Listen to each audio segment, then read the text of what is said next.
Cette vidéo est une introduction au sujet de cultiver la présence au corps qui finalement est très renié, mis à l'écart dans notre société. On a beaucoup de thérapies psychologiques, d'aide, d'approches où on mentalise beaucoup les choses, c'est-à-dire que je peux passer des mois ou des années à comprendre, analyser, décortiquer mes schémas de vie, mon fonctionnement, la compréhension de moi-même, suivre des programmes de développement personnel, suivre diverses thérapies. Et c'est bien, et c'est chouette, et c'est constructif.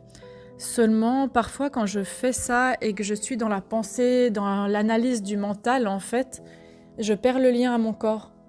C'est-à-dire que quand je suis dans ma tête en train de réfléchir, je me rends pas forcément compte que je suis plus en train de respirer, que je suis en apnée.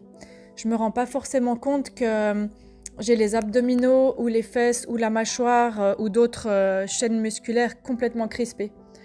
Et ça fait que je perds en fait la présence à moi dans toutes les dimensions de mon être. En sophrologie caïcédienne, on dit que toute pathologie découle d'une perte de présence à soi-même et puis que la conscience, c'est finalement le liant qui va lier, c'est l'énergie centrale qui va lier l'esprit, la tête et le corps et l'âme. D'accord ? Ce qui est intéressant là-dedans, c'est à quel moment j'ai une conscience de moi-même à travers mon cerveau. Par exemple, quand je me raconte une histoire, un scénario, où je peux me dire « Ah bah c'est pas très drôle ce que je suis en train de raconter » ou « ça intéresse pas la personne », là j'ai une conscience de moi, mais de mon cerveau à mon cerveau. Pas forcément à mon ressenti, à mon émotion, à mes sensations physiques et physiologiques. Et du coup, c'est vraiment intéressant de passer par le corps parfois pour avoir des indicateurs de où je me situe, qu'est-ce qui se passe en moi. Et puis, cette vidéo, c'est vraiment une introduction parce que comme c'est un de mes dadas, ce sujet, j'ai vraiment envie de vous faire plusieurs vidéos sur le sujet, des méditations guidées et de vous offrir des outils pour le quotidien. Alors, pour aujourd'hui, je vous propose juste de vous poser la question, quand je suis concentrée sur mon ordinateur, sur mon travail, dans une discussion avec quelqu'un, dans un lien avec quelqu'un, dans n'importe quelle situation, quel rapport j'entretiens avec mon corps. Et pendant 1 semaine, 2 semaines, 3 semaines, 1 mois, de vous auto-observer, mais à partir de ce que fait votre corps. Qu'est-ce que vous envoyez, par exemple, comme langage non verbal ? Est-ce que vous êtes plutôt tout fermé ? Est-ce que vous bloquez votre respiration ? Vous vous empêchez de prendre cet oxygène qui vous permet de nourrir toutes vos cellules et de vivre ? Est-ce que j'ai les abdominaux serrés ? Et quelle posture interne je prends au contact du monde tous les jours ? Pour ça, vous pouvez facilement faire le jeu de la statue, c'est-à-dire que vous pouvez vous mettre un petit rappel, soit un post-it, soit un rappel sur votre téléphone. Et 1 fois par jour, vous allez d'un coup faire le jeu de la statue et juste scanner tous vos muscles, scanner votre respiration et juste de sentir à quel moment je bloque, à quel moment je respire plus. Et là, juste 3-4 fois de prendre une grande inspiration par le nez, d'expirer la bouche grande ouverte en faisant vraiment une longue expire, éventuellement avec un son, comme d'expérimenter le lâcher prise et de vous autoriser à relâcher votre corps. Je vais vraiment faire point par point ce sujet les mois à venir.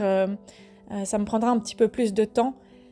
Mais quand j'ai envie de grandir, de guérir, de retrouver une harmonie en moi, c'est vraiment dans toutes les dimensions de mon être, pas seulement dans ma tête.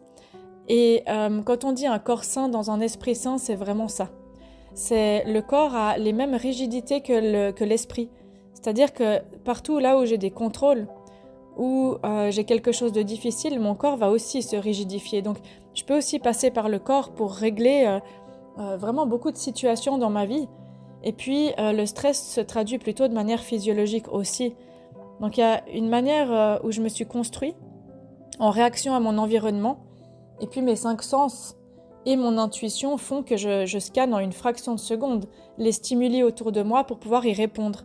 Et ça, c'est des choses qui se désengramment, qui se désamorcent et qui se rééduquent en fait d'une autre manière. Alors, tous ces ressentis, ces émotions que je vais mettre à distance de moi, il y a une raison. Dans ma vie, si j'ai appris à faire comme ça, c'est que j'avais une raison. Mais aujourd'hui, je peux faire différemment et je peux apprendre à me reconnecter à mes émotions, mon ressenti. Il y a des manières de faire ça pour arrêter de tout le temps les mettre à distance. Parce que les émotions ne sont pas négatives. Quand on pleure, par exemple, c'est pas forcément agréable, mais ça peut être un nettoyage. C'est-à-dire qu'il y a des émotions qui ont été logées en moi qui ont besoin de sortir, tout simplement. Quand je suis en colère, c'est pas agréable, mais c'est un indicateur que soit je vis une injustice, soit je vis une situation qui me convient pas. C'est des boussoles, ces émotions, ces ressentis physiques. Quand on n'écoute jamais sa fatigue et qu'on tire son corps pendant des mois, au bout d'un moment, ça explose. Quand je refoule mes émotions, c'est comme si à chaque fois, hop, je canalise cette énergie, hop, je la mets dedans. C'est comme un sas qui devient sous pression. Et à un moment donné, il faut bien que l'énergie, elle sorte quelque part.